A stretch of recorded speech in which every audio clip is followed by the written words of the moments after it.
দেখতে পাচ্ছেন আপনারা যে জাতীয় এসসি কমিশনের ভাইস চেয়ারম্যান অরুণ হালদার সাংবাদিকদের মুখোমুখি হয়েছেন। রাষ্ট্রীয় অনুসূচিত জাতি আয়োগের সম্পূর্ণ টিম 7 সদস্যের টিম পশ্চিমবঙ্গের সন্দেশখালীতে ঘটে যাওয়া যে ঘটনা সরেজমিনে তদন্ত করার জন্য গিয়েছিল।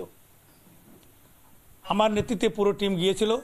প্রথম থেকেই এয়ারপোর্টে পৌঁছানোর পর থেকেই বারবার অসহযোগিতার বাতাবরণ তৈরি করে আসছিল সরকার।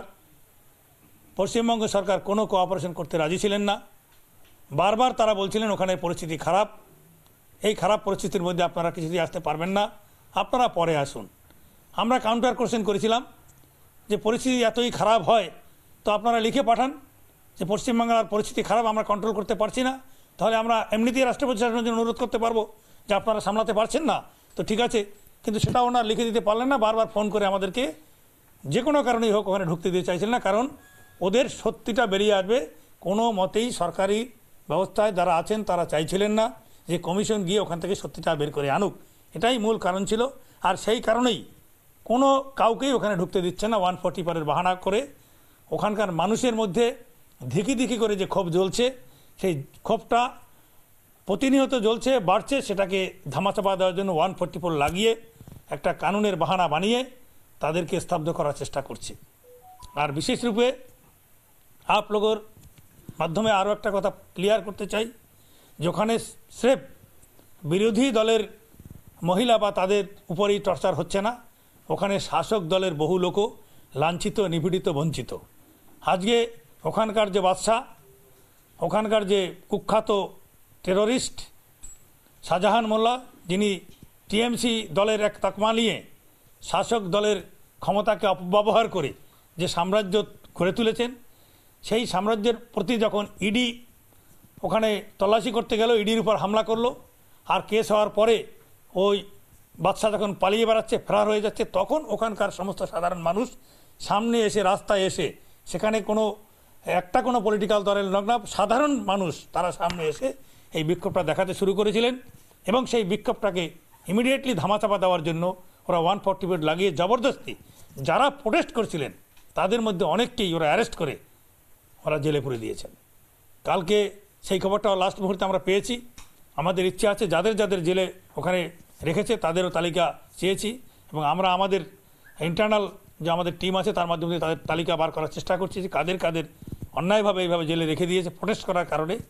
সেটাও আমরা দেখব, সেটাও তাদের বিরুদ্ধে অবিচার হচ্ছে কিনা ওটাও দেখার আমাদের রাইট আছে। এবং ওখানেও অনেক এই তফসিলি সম্প্রদায়ের মানুষ আছেন, যারা আছেন তাদেরকে আমরা নিশ্চয়ই সেফগার্ড করার জন্য তাদের চেষ্টা করব। এবং গতকালের এই সন্দেশকালীর সমস্ত ঘটনা নিয়েই যখন দেখলাম প্রশাসন কোনো রকম কোঅপারেশন করছে না, আমাদের প্রথম ইচ্ছা ছিল যে ওখানকার প্রশাসনের কাছে এই রিপোর্টটা দেবো যে আপনারা এই কাজগুলো এদের ন্যায় পাইয়ে দিন। কিন্তু প্রশাসনের একজন এডিজি র্যাঙ্কের অফিসার ওখানে প্রেজেন্ট থাকা সত্ত্বেও যখন তার কাছে আমরা কথা বলতে চাইলাম, আমাদের দেখেই উনি ওখান থেকে সরে পড়লেন, আমাদের দিকে ফিরেও তাকালেন না। অত্যন্ত ইনসাল্ট করে ন্যাশনাল কমিটির সামনে থেকে ওনারা বেরিয়ে গেলেন। এটা খুবই দুর্ভাগ্যজনক। আমরা চেয়েছিলাম ওই সরকার যা যা কমিয়া আছে ওখানে সেই কমিয়াগুলো পূরণ করে ওই সমস্ত মানুষদের ন্যায় বিচার যাতে পায় সেটা তারা করুক, আমরা এটাই চেয়েছিলাম। যখন দেখলাম প্রশাসন কোনোভাবেই সহযোগিতা করছে না এবং আমাদের কমিশনের মনে হলো যে প্রশাসন এবং ক্রিমিনাল মিলে গিয়ে ওখানে তাণ্ডব চালাচ্ছে, তখন আমাদের আর কোনো দ্বিতীয় রাস্তা ছিল না। কমিশনের হাতে যে শেষ অস্ত্র মহামহিম রাষ্ট্রপতিকে রিপোর্ট তৈরি করা, এবং কাল রাত্রেই আমরা সেই রিপোর্ট তৈরি করে আজ 11টার সময় মহামহিম রাষ্ট্রপতির কাছে পেশ করেছি, এবং সেখানে আমরা আমাদের বক্তব্য, আমাদের অবজারভেশন লিখিতভাবে মহামহিম রাষ্ট্রপতিকে দিয়েছি।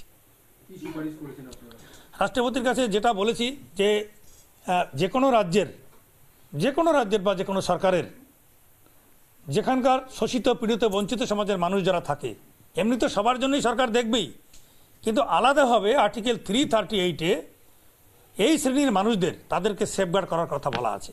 যদি কোনো সরকার সেই ধরনের মানুষদের সেভ করতে ব্যর্থ হয়, তাহলে ওই গ্রাউন্ডেই মহামহিম রাষ্ট্রপতি ওখানে রাষ্ট্রপতি শাসন চালাতে পারে।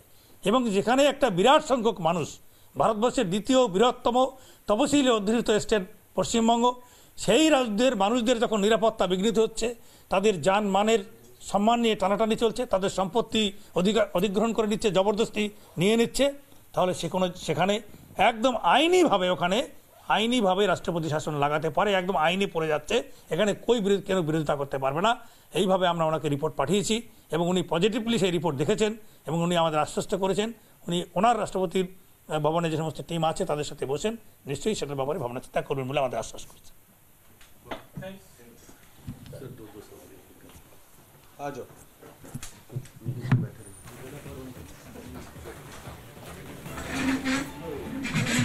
আপনারা শুনলেন যে জাতীয় এসসি কমিশনের ভাইস চেয়ারম্যান অরুণ হালদার তিনি সাংবাদিকদের মুখোমুখি হলেন এবং তারা যে রাষ্ট্রপতির কাছে সন্দেশখালী রিপোর্ট জমা দেওয়া হয়েছে সেটা তিনি জানালেন পরিষ্কার। এবং অন্যদিকে দেখতে পাচ্ছেন যে রামপুরে যেখানে বিজেপির দলকে বাধা দেওয়া হয়েছে এবং সেখানে তারা কিন্তু বর্তমানে রাস্তায় বসেই তারা বিক্ষোভ করছেন এবং একটাই কথা তাদের যে তারা তো সে সমস্ত মহিলাদের পাশে থাকতে চেয়েছেন, তাদের কাছে থাকতে চেয়েছেন, তাদেরকে সাহায্য করতে চেয়েছেন, কিন্তু তাদেরকে কেন বারবার বাধার মুখে পড়তে হচ্ছে, কেন বিরোধীদের বারবার বাধার মুখে পড়তে হয়? যেখানে তারা তো 144 ধারা লঙ্ঘন করছেন না, তাহলে কেন তাদেরকে বাধার মুখে পড়তে হয়েছে? আমরা দেখলাম যে আজকে বিজেপির কেন্দ্রীয় প্রতিনিধি দল তারা এসে পৌঁছেছেন, যেখানে কেন্দ্রীয় মন্ত্রীরা তারা রয়েছেন, কিন্তু তাদেরকেও বাধার মুখে পড়তে হলো এবং একই ব্যবহার তাদের সঙ্গে করা হচ্ছে। যেমনটা শুভেন্দু অধিকারী তাদেরকে বাধা দেওয়া হয়েছিল, অন্যদিকে সুকান্ত মজুমদারকেও বাধা দেওয়া হয়েছিল বসিরহাটে এবং একই ছবি দেখতে পাচ্ছি কোথাও গিয়ে পুনরাবৃত্তি হলো আজকে রামপুরে।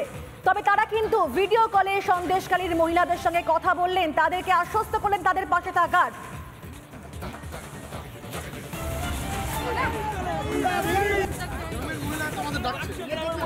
আমরা আপনাদের জন্য এসেছি, আপনারা ভয় পাবেন না। আমরা গোটা দেশের মায়েরা আপনাদের সাথে রয়েছি, দাঁতের দাঁত চেপে আমরা আপনাদের জন্য লড়াই লড়বো। ভয় পাবার কোনো কারণ নেই।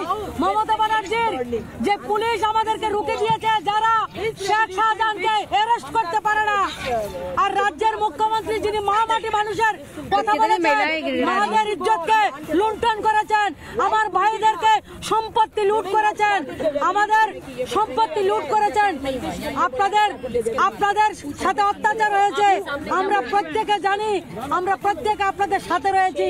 আমরা সে অত্যাচারের শেষ দেখব। আপনি বলুন। पुलिस के द्वारा कहा जा रहा है कोई अत्याचार नहीं हुआ।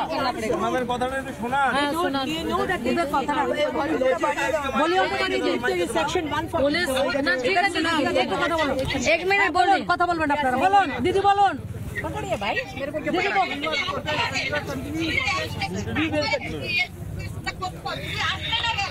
আমাদেরকে আসতে দিচ্ছে না, আমরা বসে রয়েছি 2 ঘন্টা ধরে।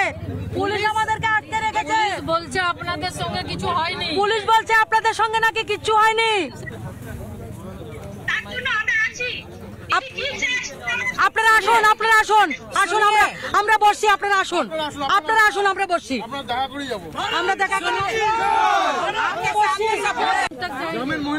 কি হয়েছে আপনাদের? কি হয়েছে আপনাদের? কেন ধাক্কা দিচ্ছেন আমাদেরকে? কেন আমাদের গুন্ডাগর্দি কেন করছেন আমাদের সাথে? দেখুন আমরা তো কেন্দ্রীয় মন্ত্রী, আমিও একজন মহিলা।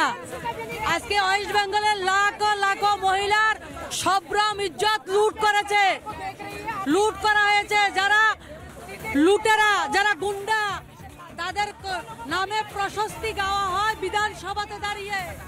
যে রাজ্যের মুখ্যমন্ত্রী অনুব্রত মণ্ডল, শেখ শাহজাহান, শওকত, তাদেরকে শাহজাহান আর শওকতের মতো গুন্ডাদেরকে শেল্টার দেয়, সে রাজ্যে তালেবানি শাসন চলছে, সে রাজ্যে জনতার শাসন নেই।